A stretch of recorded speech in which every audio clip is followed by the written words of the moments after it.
हर महीने बैंक खाते में वेतन आना एक हम सभी के लिए एक अद्भुत क्षण होता है। हम अपने जीवन काल में 30 से 40 वर्षों तक कड़ी मेहनत करते हुए 40 से 50 हर घंटे हर हफ्ते खर्च करते हैं। सैलरी जो हमें आर्थिक रूप से स्वतंत्र बनाने में मदद करती है, एक नौकरी हमें वेतन, संतुष्टि, विकास और अन्य मनोवैज्ञानिक जरूरतों की भावना देती है।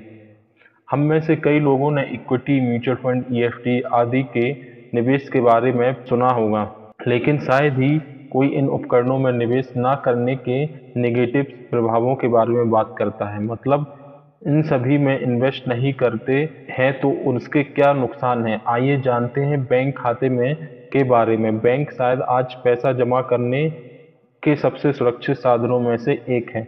दुर्भाग्य से अधिकांश लोग अपने पूरे जीवन काल के धन को बैंक खातों में जमा कर देते हैं। बैंक में आपका पैसा सुरक्षित है, इसमें कोई दो राह नहीं है। लेकिन पैसा बैंक खाते में डालने से आप गरीब कैसे हो जाते हैं, ये जानने की बात है। तो आइए जानते हैं, आखिर आज लोगों को सेविंग अकाउंट में हर साल 3 से 4% और फिक्स्ड डिपॉजिट में 5 से 6% तक ब्याज मिल जाता है। इसे हम कुछ ज़्यादा रिटर्न तो नहीं कह सकते, लेकिन हाँ, यह कुछ भी नहीं से तो बेहतर है। फिर यह डिपॉजिट को घटिया कैसे बना देता है? इसका जवाब है महंगाई या इन्फ्लेशन। दुर्भाग्य से भारत दुनिया में सबसे अधिक इन्फ्लेशन रेट में से एक है। इन्फ्लेशन मतलब हर साल कितनी महंगाई बढ़ती है किसी देश में। महंगाई सभी के लिए मायने रखती है, क्योंकि अच्छी सेवाओं की कीमतें हर साल बढ़ती रहती है। आज एक औसत एफडी एक निवेशक को टैक्स देने के बाद लगभग 4 से 4.5% का रिटर्न देती है। इन्फ्लेशन दुर्भाग्य से 6% पर है। यदि आप मेट्रो शहर में रहते हैं तो इन्फ्लेशन आमतौर पर बहुत अधिक होता है, क्योंकि वहाँ पे महंगाई छोटे शहरों की अपेक्षा अधिक होती है।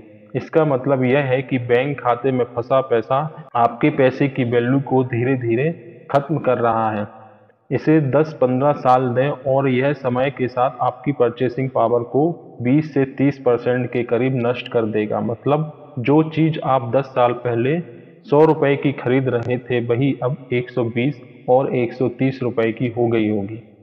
यदि कोई इतिहास पर नजर डालें तो इन्फ्लेशन की दर लगभग हमेशा ग्राहकों द्वारा बैंक खातों में जमा की गई राशि पर मिलने वाले इंटरेस्ट से अधिक रही है। इसका मुकाबला करने का तरीका इक्विटी और अन्य एसेट वर्गों में धीरे धीरे निवेश को बढ़ाना है। कोई इसे कैसे कर सकते हैं, आइए समझते हैं। वित्तीय सलाहकार या फाइनेंशियल एडवाइजर की मदद से इक्विटी में निवेश को शुरू करने के लिए एक अच्छा वित्तीय सलाहकार एक अच्छा तरीका हो सकता है। दूसरा, पहले निवेश करें, बाद में खर्च करें, आखिरी में बचत करें। सैलरी चेक मिलने पर ज़्यादातर लोग पहले खर्च करते हैं और बाद में निवेश करते हैं। बेहतर तरीका यह होगा कि पहले निवेश किया जाए, अपनी वेतन का कम से कम 20% और बाकी खर्च किया जाए। यह अनुशासन और निरंतरता सुनिश्चित करता है। आप 50-30-20 का रूल भी फॉलो कर सकते हैं। मतलब रोजमर्रा की जरूरतों पर 50%, 30% अपनी इच्छाओं पर और 20% सेविंग्स पर खर्च करें। थर्ड पॉइंट, धीरे धीरे निवेश करें। एसआईपी सेट करके धीरे धीरे निवेश करना अस्थिरता को कम करने और धीरे धीरे इक्विटी पोर्टफोलियो बनाने का एक शानदार तरीका है। एसआईपी निवेश के लिए डाइवर्सिफाइड म्यूचुअल फंड चूज कर सकते हैं। फोर्थ पॉइंट, अगर आपको ज़्यादा पता नहीं है कि किस टाइप के म्यूचुअल फंड लेना चाहिए, तो आप इंडेक्स फंड से शुरुआत करें। वे सरल, कम लागत वाले और लंबी अवधि में अच्छा प्रदर्शन करते हैं। फिफ्थ पॉइंट, अन्य एसेट वर्ग। ऐतिहासिक रूप से सोना और रियल एस्टेट भी निवेशकों को इन्फ्लेशन से बचाने के लिए उपयुक्त निवेश साबित हुए हैं। सिक्स्थ पॉइंट, अधिक ब्याज वाले उत्पादों से सावधान रहें। कई निवेशक उच्च इंटरेस्ट वाले उत्पादों के प्रति आकर्षित होते हैं। निवेशकों को पता होना चाहिए कि ज़्यादा रिटर्न का मतलब ज़्यादा जोखिम होता है। कभी कभी इक्विटी की तुलना में ऋण जोखिम भरा हो सकता है और निवेशक उच्च जोखिम वाले ऋण उपकरणों में अपनी पूरी पूंजी गंवा सकते हैं। आज भारतीयों के लिए सबसे बड़ा दुश्मन महंगाई है।